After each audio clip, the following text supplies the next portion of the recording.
नमस्कार, स्वागत है आप सभी का। मैं हूं आपके साथ श्रावणी पटनायक। बुलेटिन की शुरुआत करेंगे। जैसे जैसे चुनावी समय नजदीक आता जा रहा है, वैसे वैसे बैठकों का दौर लगातार जारी है। बीजेपी ने भी चुनाव के लिए कमर कसते हुए चुनाव की तैयारियां तेज कर दी है। वहीं लगातार स्वयं की अध्यक्षता में बैठक हो रही है, जिसमें जनहितैषी फैसले लिए जा रहे हैं। स्वयं खुद हलकों में जाकर जनसभाएं कर चुके हैं। लोगों से सीधे उनकी समस्याएं पूछकर समाधान भी किया गया। तो वहीं लोगों की सहूलियत को देखते हुए बैठकें कर उसमें कई फैसले भी लिए गए। चुनावी मौसम में विरोधी भी पीछे हटने वाले नहीं है। जहां बीजेपी तीसरी बार सत्ता में आने की तैयारी कर रहे हैं, तो वहीं विरोधी भी बीजेपी के किले को ढहाकर सियासत की जमीन खोजने में जुटे हैं। हालांकि नतीजे किसके हक में है, ये तो आने वाला समय ही बताएगा, क्योंकि राजनीतिक अखाड़े में रेफरी जनता होती है।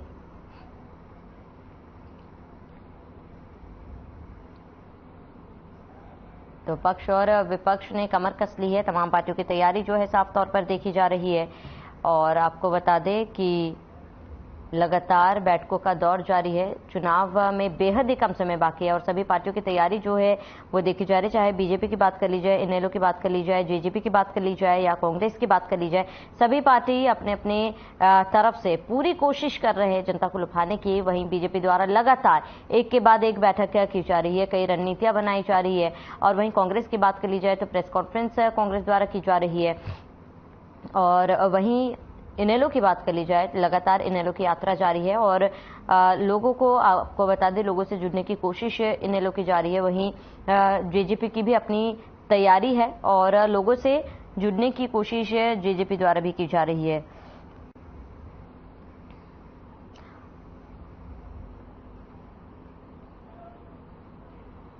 तो चुनाव नजदीक है।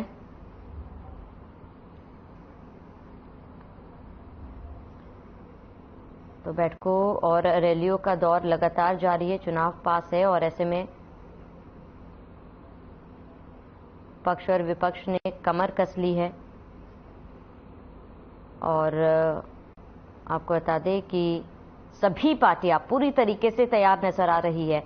और जहां विपक्ष की बात कर ली जाए, और विपक्ष जो है लगातार सरकार को घेरने की कोशिश कर रही है। बीजेपी की बात कर ली जाए, जेजेपी की बात कर ली जाए, तो सरकार द्वारा कई इन दिनों अहम फैसले लिए गए हैं और जिससे कहीं ना कहीं जनता को बड़ी सौगात मिलेगी। लेकिन अगर हम बात करें कि विपक्ष की, तो विपक्ष सरकार को घेरने की कवायद में लगी हुई है। विपक्ष का कहना है कि ये केवल चुनावी पैतरे हैं जो सरकार द्वारा आजमाई जा रही है और जैसे ही चुनाव खत्म हो जाएंगे सरकार अपने वादे फिर एक बार भूल जाएंगे। तो ऐसे में ये बेहद ही महत्वपूर्ण होगा कि कितनी तैयारी तमाम पार्टियों द्वारा की गई है और कौन।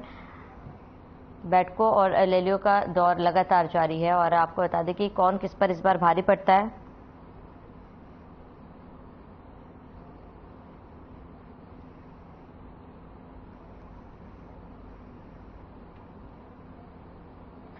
और सियासी पारा जो है फिलहाल हाई नजर आ रहा है, जहां पर पक्ष और विपक्ष ने कमर कस ली है। कोई भी कसर नहीं छोड़ी जा रही है। लगातार एक दूसरे पर निशाने भी साधे जा रहे हैं और सियासी बयानबाजी भी लगातार जारी है।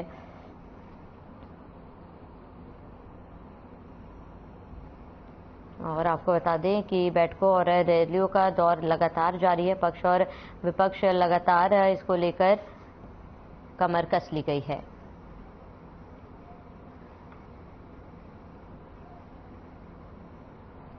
वही चर्चा के लिए तमाम गेस्ट हमारे साथ जुड़ चुके हैं, उनका परिचय करवा देती हूँ। जहां सत्यव्रत शास्त्री बीजेपी प्रवक्ता हमारे साथ जुड़ चुके हैं, उमेश भाटी जेजेपी प्रवक्ता हमारे साथ जुड़ चुके हैं, ओमकार सिंह इनेलो प्रवक्ता हमारे साथ जुड़ चुके हैं, डॉक्टर टीना करणवीर कांग्रेस प्रवक्ता हमारे साथ जुड़ चुके हैं। आप सभी मेहमानों का बहुत बहुत स्वागत है। सत्यव्रत शास्त्री जी, क्योंकि लगातार बैठकों का दौर जारी है और ऐसे में आज भी बैठक हुई है, किन मायनों में ये बैठक जो है काफी ज्यादा अहम मानी जा रही है, क्योंकि बीते दिनों भी देखा है कि कई अहम फैसले जो है सरकार की तरफ से लिए गए हैं। चलिए, सत्यव्रत शास्त्री जी से संपर्क नहीं हो पा रहा, दोबारा जुड़ने की कोशिश करेंगे। उमेश भाटी जी लगातार हमारे साथ बने हुए। उमेश भाटी जी, क्योंकि लगातार सरकार द्वारा बैठकें की जा रही है, कई अहम फैसले भी लिए जा रहे हैं। अगर जेजेपी की बात की जाए तो जेजेपी की कितनी तैयारी और क्या तैयारी है चुनाव को लेकर? आपको पता ही है कि हरियाणा के अंदर गठबंधन की सरकार चल रही है और लगभग 4.25 साल से ये सरकार चल रही है। बहुत अच्छी तरीके से जो है हरियाणा के को विकास के रथ पे लेके जाने के लिए भारतीय जनता पार्टी और जननायक जनता पार्टी की सरकार मनोहर खट्टर जी के नेतृत्व में और दुष्यंत जी के नेतृत्व में बहुत अच्छा काम कर रही है। लेकिन इसके बावजूद भी देखिए, दोनों ही पार्टी एक अलग अलग पार्टी है और दोनों ही पार्टियों का जो गठजोड़ हुआ था वो इलेक्शन के बाद हुआ था, क्योंकि कोई मैंडेट नहीं मिल पाया था हरियाणा में। मैंडेट ना मिलने के कारण दो पार्टियों का गठजोड़ हुआ और एक सरकार बनके तैयार हुई हरियाणा के अंदर। अब इलेक्शन इस साल आ चुके हैं। इलेक्शन में हर किसी को अपने आप को प्रूव करना है। उसी के चलते जननायक जनता पार्टी का, अभी आप पीछे देंगे कि जिले के वाइज हर जगह जिले में कार्यकर्ताओं का सम्मेलन हुआ। अजय चौटाला जी खुद हर जिले के अंदर पहुंचे, जिले की कार्यकर्ताओं की मीटिंग ली उन्होंने। उसके बाद में 2 जुलाई से हम लोगों की लोकसभा की जो रैलियां हैं वो शुरू हो चुकी है। आपने देखा अभी पीछे सोनीपत के अंदर कितनी जबरदस्त रैली, जिसे कह सकते हैं कि ऐसी रैली जो ऐतिहासिक रैली थी, जबरदस्त भीड़ उस रैली के अंदर थी। उससे समझ आ रहा था कि कितना प्यार हरियाणा की जनता दुष्यंत चौटाला जी की करती है, कितना प्यार अजय चौटाला जी से करती है, नैना चौटाला जी से करती है और दिग्विजय चौटाला जी करती है। उनका प्यार वहां दिखाई दिया भीड़ के रूप में। अब अगली जो रैली है वो 30 तारीख को फरीदाबाद की जिले के अंदर हो रही है और ये भी जो रैली है ये भी एक ऐतिहासिक रैली होने वाली है। इसमें भी बहुत जबरदस्त भीड़ आने वाली है। कार्यकर्ताओं के अंदर जोश है। लोकसभा की तैयारी पूरे 10 सीट के लिए हम लोग कर रहे हैं। गठबंधन हमारा आज भी मौजूद है और उम्मीद है कि गठबंधन आगे भी रहेगा, लेकिन हमारी तैयारियां 10 के 10 की विधानसभा की और 90 के 90 जो है हमारी जो 10 के 10 जो एमपी की सीट है और 90 जो है एमएलए की सीटों की, हमारी तैयारी पूरी तरीके से हमारे कार्यकर्ताओं ने कमर कसी हुई है। और आपके चैनल के माध्यम से मैं आपको बता दूं कि आने वाले समय में जो हमारे और हमारी जो कार्यकर्ताओं की जो दिल की आवाज है कि हम चाहते हैं कि हमारे हरियाणा के अंदर अगर कोई चीफ मिनिस्टर बने तो वो दुष्यंत चौटाला बने, ये हमारी इच्छा है। और उसके लिए कार्यकर्ता पूरी तरीके से मेहनत कर रहा है, दिन रात लगे हुए हैं कार्यकर्ता, और जो कार्यकर्ता की मेहनत है वो जल्दी रंग लाएगी और 2024 में आपके सामने, सबके सामने दुष्यंत चौटाला जी जो है हरियाणा प्रदेश के मुख्यमंत्री बनके निकल कर आएंगे। ठीक है उमेश जी, लौटेंगे आपके पास। ओमकार सिंह जी, आपका रुख करूंगी क्योंकि हमने देखा है कि कई अहम फैसले बीते दिनों बीजेपी द्वारा लिए गए। उन फैसलों को आप कैसे देख रहे हैं? साथ ही अगर इनेलो की तैयारी की बात की जाए, क्योंकि इनेलो द्वारा परिवर्तन यात्रा जो है वो निकाली जा रही है, और इस यात्रा का क्या कोई लाभ फिलहाल इनेलो को मिल रहा है? मैं अपने भाई शास्त्री जी को थोड़ा आगाह कर दूं क्योंकि मेरे भाई हैं। भाई देख लीजिए, जेजेपी वालों का बयान सुन लीजिए, ध्यान रखना जरा। ये मुख्यमंत्री की बात कर रहे हैं दुष्यंत चौटाला की, तो इफेक्ट आपको पड़ेगा, ध्यान रखना जरा। अब मैं आता हूँ श्रावणी जी आपके बात पर। देखिए 9 वर्ष होने को है इस सरकार को सत्ता में, बीजेपी को 9 वर्ष और इनको 4.25 वर्ष के करीब हो गए।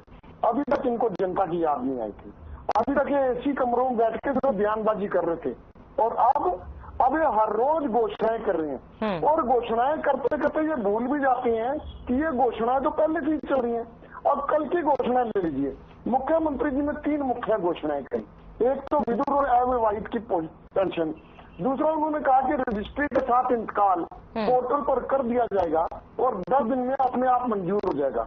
तीसरी उन्होंने कही कि रजिस्ट्री तहसीलदार के साथ साथ एसडीएम और डीआरओ भी करेंगे। आपने श्रावणी जी 2 साल पहले का मुख्यमंत्री जी का ये अध्यादेश या इनकी घोषणा सुन लीजिए, जिसमें उन्होंने कहा था कि रजिस्ट्री तहसीलदार के साथ साथ एसडीएम, एडीसी और डीसी भी करेंगे। जब पहले ये चीज आप कह चुके हो और वो लागू नहीं हुई, 2 वर्ष पहले तकरीबन ये उन्होंने कहा था, और उस दौरान मैं एसडीएम अम्बाला के पास गया था, बलबीर जी थे। मैंने कहा कि आपके पास कोई आदेश आ गया रजिस्ट्री आपके करने का? उन्होंने कहा कि ये सिर्फ घोषणा थी, आदेश नहीं है। आज तकरीबन 2 वर्ष बाद कल मुख्यमंत्री मोदी ने फिर से ये आदेश दे दिया, पहले भी दे रखा है, अब कल फिर दे दिया। और देखिए रजिस्ट्रियां एक तहसील में 5, 7 या 10 होती हैं। कारण क्योंकि इन्होंने रजिस्ट्रियां बंद कर रखी हैं। अवैध कॉलोनियों के नाम पर इन्होंने रजिस्ट्रियां तब से बंद कर रखी हैं, कोई रजिस्ट्री नहीं खोली। रजिस्ट्रियां तो हो ही नहीं रही। आप करने के लिए डीआरओ और एसडीएम को क्या लगा रहे हो? आप रजिस्ट्रियां खोलिए, अवैध कॉलोनियों के नाम पर जनता को परेशान ना कीजिए। गरीब जनता हुड्डा और बड़ी कॉलोनी में प्लाट नहीं ले सकती, उसको प्लाट चाहिए 3 या 5 हजार रुपए गज का। जो गरीब कॉलोनियों में ही मिल सकते हैं, जहाँ की रजिस्ट्री इन्होंने बंद कर रखी है। दूसरा, कल मुख्यमंत्री जी ने घोषणा करी कि इंतकाल 10 दिन में पोर्टल पर मंजूर हो जाएगा। देखिए, आज व्यवस्था क्या है, ऑनलाइन रजिस्ट्री होती है। अगर ओंकार सिंह कोई जमीन शास्त्री जी को बेचता है तो ऑनलाइन उसी टाइम चेक हो जाता है कि ओंकार सिंह उस खतरा नंबर में उस जमीन का मालिक है या नहीं। अगर मालिक नहीं है तो रजिस्ट्री नहीं होती है। अगर ओंकार सिंह मालिक है तो रजिस्ट्री होती है, और साथ के साथ ही अगले दिन उसका इंतकाल दर्ज ऑनलाइन हो जाता है, और जो 10 दिन से पहले मंजूर हो जाता है। तो ये मुख्यमंत्री जी की घोषणा कैसी घोषणा है, ये मेरी समझ से बाहर। यानी कि ओंकार सिंह जी, आपका ये कहना है कि जो घोषणा है वो चुनावी घोषणा है? चुनावी तो तब होंगी ना जो ये पहले ना हो रखी हो, ये तो ऑलरेडी हो रखी है। ये तो इनकी फ्रस्ट्रेशन का नतीजा है, क्योंकि चौधरी अभय सिंह चौटाला जी की जो परिवर्तन पद यात्रा है, उसमें जब से जनता ने जुड़ना शुरू किया, जब उन्होंने घोषणा की कि हम मासिक पेंशन, सम्मान पेंशन 7500 रुपये महीना करेंगे, प्रत्येक घर में एक गैस सिलेंडर मुफ्त, और 1100 रुपये गिरानी को उसके लून मिर्च का खर्चा देंगे। इसके अलावा प्रत्येक घर में एक रोजगार देंगे। रोजगार ना दिए जाने की सूरत में पढ़े लिखे बेरोजगार को 21,000 रुपये मासिक भत्ता दिया जाएगा। इसके अलावा परिवार पहचान पत्र, जो आज जनता का परेशान पत्र बन चुका है, 1 मिनट लूंगा, वो रद्द कर देंगे। ओपीएस पेंशन दोबारा से चालू करेंगे। बिजली का मीटर जोड़ में देख के स्लैब निश्चित की जाएगी। ये सरकार, देखिए, इन्होंने 67,000 करोड़ के कर्ज को 4 लाख से ऊपर पहुंचा दिया, 4 लाख करोड़ के कर्ज से ऊपर। और दूसरी तरफ ये सरकार कहती है हमारा जीएसटी का रिकॉर्ड कलेक्शन है, हमारा राजस्व का रिकॉर्ड कलेक्शन है। दुष्यंत चौटाला जी कहते हैं शराब की बिक्री से हमारे को रिकॉर्ड आमदन हो रही है, और कमल गुप्ता जी कहते हैं हमारी टैक्स की कलेक्शन 200 करोड़ से बढ़कर 1200 करोड़ होगी। आप रिकॉर्ड कलेक्शन तो रेवेन्यू की कर रहे हो, और देने के नाम पर 5 लाख लोगों की पेंशन काट दी, 10 लाख लोगों के पीले कार्ड काट दिए, आधारभूत संरचना आपने करी नहीं। फिर इतना कर्ज किस चीज का है, ये मेरे भाई जरूर जवाब देंगे। ठीक है ओमकार सिंह जी, इसका जवाब जरा हम सत्यव्रत शास्त्री जी से जान लेते हैं। सत्यव्रत जी, ओमकार सिंह जी को सुना आपने, कई आरोप, कई सवाल उन्होंने पूछे हैं आपसे, जवाब दे। अब ढाकना पत्ता और उखाड़ का लट्ठम लट्टा, वो हो रहा है कि भाई कपास ना जरूरत और लट्ठम लट्टा। अब भाई साहब के पास जमीन का कहीं आधार नहीं है, विधानसभा में एक आपका विधायक है, और आप बात इतनी कर रहे हैं कि देश को पलटने की बात कर रहे हैं। अपने समय याद नहीं है कि आपके समय में कितने लोगों को रोजगार दिए, कितने रोजगार के अवसर उपलब्ध हुए, कितनी जो है निवेश आया, कितने यूनिट्स लगी जिससे बेरोजगार लोगों को रोजगार के अवसर मिले, और कितने प्रकार के राजनीतिक विद्वेष आपके समय में आए। उन सबकी कोई, क्योंकि अब लोग वो जमाना था बीत गया, 20 साल पहले की याद भी नहीं है, जनरेशन भी नहीं है, नए बच्चे आ गए, उनको लगता है कि वो सब भूल गए। लेकिन हमारा और आपका काम ये है कि पुरानी बातों को याद दिलाना। आपके समय में जब चौटाला साहब की सरकार थी तो क्या होता था, कैसे कैसे नौकरियां मिलती थी, कैसे कैसे राजनीतिक हथकंडे होते थे। अब चौधरी अभय सिंह चौटाला पदयात्रा कर रहे हैं। मुझे एक बात लगती है, मैं पहले दिन से कह रहा हूँ कि अभय सिंह चौटाला जी को और कुछ मिले ना मिले, लेकिन स्वास्थ्य मिलेगा। इतने पैदल चलने के बाद उनका जो बीपी शुगर जो है वो नॉर्मल हो जाएगा, ये एक अच्छी बात है, और ये कसरत कर लेनी चाहिए थी। लेकिन जहां तक भारतीय जनता पार्टी की बात है, आप ये कह रहे हैं कि कर्ज कितना बना, इससे भारतीय जनता पार्टी का बजट कितना है, हरियाणा का बजट कितना है। ठीक है सत्यव्रत जी, लौटूंगे आपके पास। डॉक्टर टीना कर्मवीर जुड़ी हुई है, जरा उनका भी रिएक्शन जान लेती हूँ। डॉक्टर टीना, कांग्रेस की क्या तैयारी है, और इन दिनों जो घोषणाएं बीजेपी की तरफ से की गई उस पर आप क्या कहना चाहेंगे?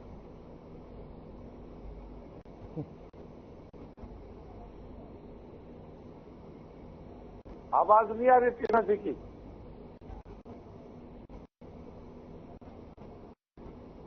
डॉक्टर टीना, आपकी आवाज नहीं पहुंच पा रही, इसको सही कराते मैं लौटूंगी वापस आपके पास, क्योंकि उमेश भाटी जी लगातार हमारे साथ बने हुए। उमेश भाटी जी, लगातार विपक्ष द्वारा गठबंधन पर कई सवाल खड़े किए जा रहे हैं, और ऐसे में क्या आने वाले समय में ये गठबंधन जो है वो और मजबूत होगा, या फिर विपक्ष जो सवाल खड़े कर रहे हैं वो सही साबित होगा? गठबंधन पे सवाल कर रही है इंडियन नेशनल लोकदल कि जिनका वजूद मात्र 2% पे हरियाणा के अंदर सिमट के रह चुका है। एकमात्र एक विधायक है और जैसे मेरे बड़े भाई शास्त्री जी ने कहा कि शायद परिवर्तन यात्रा में उनका कुछ परिवर्तन हो ना हो पार्टी के अंदर, लेकिन उनको स्वास्थ्य लाभ में जरूर परिवर्तन मिल रहा है। उनका बीपी ठीक हो रहा है, उनकी शुगर की जो बीमारी है वो ठीक हो रही है, तो ये परिवर्तन जरूर देखने को मिल रहा है। लेकिन उनका समझ आ चुका है अभय सिंह जी को कि अब उनके पास में हरियाणा के अंदर कहने के लिए, करने के लिए कुछ नहीं बचा, और इसी के चलते उन्होंने इस तरीके से पिटारा खोल दिया है कि जैसे वो अपनी जेब से पैसे दे रहे हैं। ये 21,000 दे देंगे, वो 11,000 दे देंगे, गृहिणी को पैसे दे देंगे। अच्छा, इनको पता है कि आने तो है नहीं ये लोग, तो झूठ बोलने में क्या दिक्कत है, बोल दो। बदलाने में तो ये लोग पहले से बहुत ज्यादा माहिर है। इन्होंने कार्यकर्ताओं को सबसे ज्यादा कोई खराब किया तो कार्यकर्ताओं को इंडियन नेशनल लोकदल ने किया, और हालत यह है कि कार्यकर्ता इनको छोड़ के जा चुका है। पिछले इलेक्शन में ये 2% पहुंच चुके थे, और अब क्या हालत ऐसा होगा कि इनके पास चश्मा बचे ना बचे इसकी भी कोई गारंटी नहीं है। अब दूसरी पार्टी आ जाती है कांग्रेस, जो कांग्रेस ये कह रही है कि हम लड़ाई लड़ेंगे इन लोगों के साथ में। अरे हमारे साथ में तो बाद में लड़ाई लड़ लेना, पहले आपस में जो लड़ाई हो रही है उसमें तो देख लो आप। जो आप एक दूसरे का जो कांटा निकालने में लगे हुए हैं, किरण चौधरी, रणदीप सुरजेवाला, दीपेंद्र हुड्डा, ये सारे ऐसे लोग हैं, शैलजा जी, ये ऐसे लोग हैं, ये एक दूसरे का कांटा निकालने में लग रहे हैं। इनकी लड़ाई आपस में लड़ाई है। ऐसा लगता है कि जैसे हुड्डा कांग्रेस को अपनी बपौती बनाने के चक्कर में वो बाप बेटा सोच रहे हैं कि कांग्रेस हमारी घर की सरकार बन जाए, हमारे घर की पार्टी बन जाए। इसके चलते उन्होंने यहां तक हद कर दी कि खुद जब उनके प्रभारी जब पहुंचे तो प्रभारी के सामने नारे लग रहे हैं, हमारा सीएम कैसा हो, भूपेंद्र सिंह हुड्डा जैसा हो, हमारा सीएम कैसा हो, शैलजा जैसा हो। तो हमें जरूरत नहीं है कि ये विपक्ष हमारे साथ लड़े। हम तो ये देख रहे हैं कि विपक्ष ही आपस में लड़ के ना खत्म हो जाए। तो हालात इनके खराब है आज के समय में। ठीक है डॉक्टर उमेश, एक बार डॉक्टर टीना से उनकी राय जान लेती हूँ। डॉक्टर टीना, क्या आप तक मेरी आवाज पहुंच पा रही है? जी, आवाज आ रही है मुझे? जी बिल्कुल डॉक्टर टीना, मेरा सवाल अभी भी वही है कि कांग्रेस की तैयारी, साथ ही सरकार द्वारा जो घोषणाएं की गई उसका रिएक्शन, इसके साथ ही उमेश वाड़ी जी ने भी कई सवाल खड़े किए, इसका भी जवाब दे।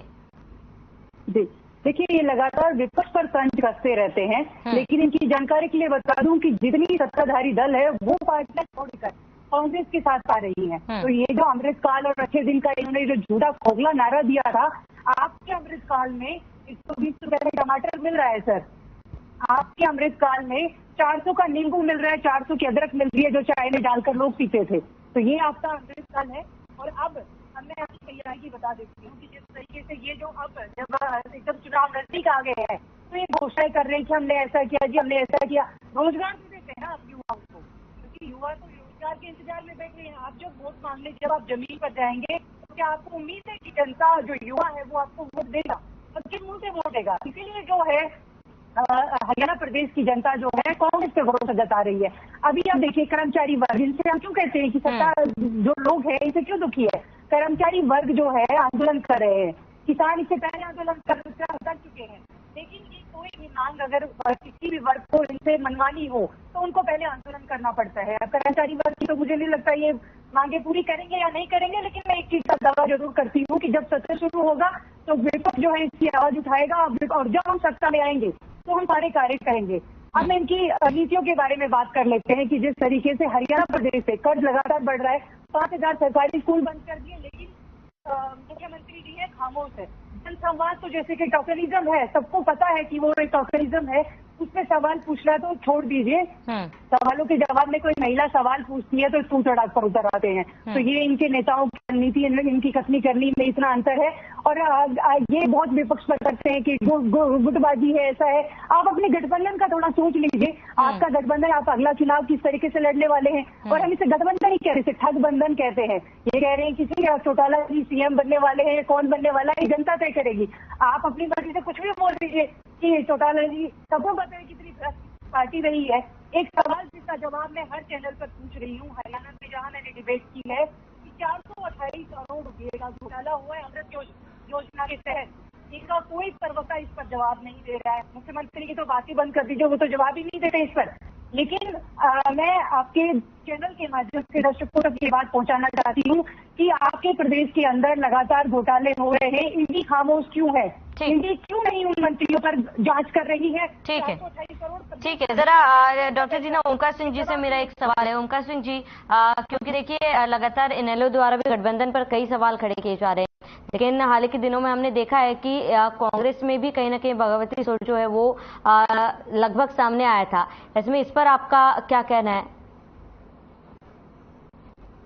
पूरे प्रदेश में एकमात्र ऐसा दल है जहां ना तो गुटबाजी है, ना कोई नेता की चिंता है, नेता के बारे में कोई सवाल उठाता है। अब देखिए मेरे भाई उमेश बाटू जी दो बातें अलग अलग करते हैं, दो दिशाएं अलग अलग कैसे मिल सकती हैं? एक तरफ तो ये कहते हैं हमारा गठबंधन, हमारा ठग बंधन बहुत अच्छे से चल रहा है और चलता रहेगा, दूसरी तरफ से कहते हैं कि दुष्यंत चौटाला मुख्यमंत्री बनेंगे। ये कैसा विरोधाभास है? इसका जवाब तो शास्त्री जी देंगे, भी मुख्यमंत्री ठग बंधन में इनका बनेगा या आपका बनेगा।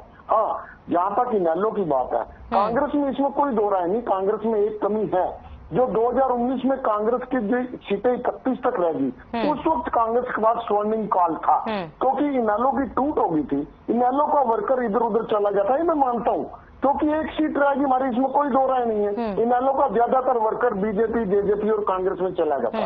उस वक्त अगर कांग्रेस में यही एकता होती और आपसी फूट ना होती तो कांग्रेस 2019 में सरकार बना सकती थी, इसमें कोई दो राय नहीं है। बीजेपी को 40 सीट ना मिलती, बीजेपी को 40 सीट क्यों मिली? क्योंकि इनेलो का वर्कर बीजेपी में चला गया और कुछ वर्कर कांग्रेस में चला गया। आज फिर वही स्थिति दोहराई जा रही है।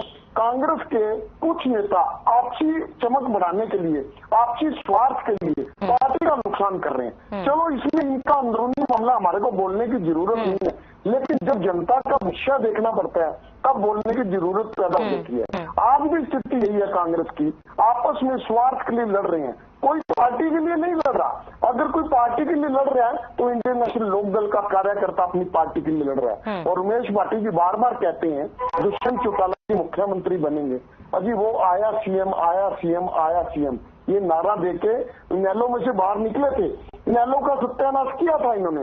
अब गया सीएम, गया सीएम, गया सीएम, और बीजेपी भी आपसे ना छुटकारा पा चुकी है। आपको अंदर खाते इतना जलील करेंगे, इतना जलील करेंगे, देख लीजिए मुख्यमंत्री और देख लीजिए इनके प्रभारी विप्लव कितनी गंदी कर रहे हैं आपकी, लेकिन आप हो जैसे बंदरी का बच्चा। ठीक है ओमकार सिंह जी, एक बार जल्दी से सत्यव्रत शास्त्री जी का रिएक्शन जान लेते हैं इस पर। सत्यव्रत जी सवाल पूछना, श्रावणी जी आपसे विनती है जी।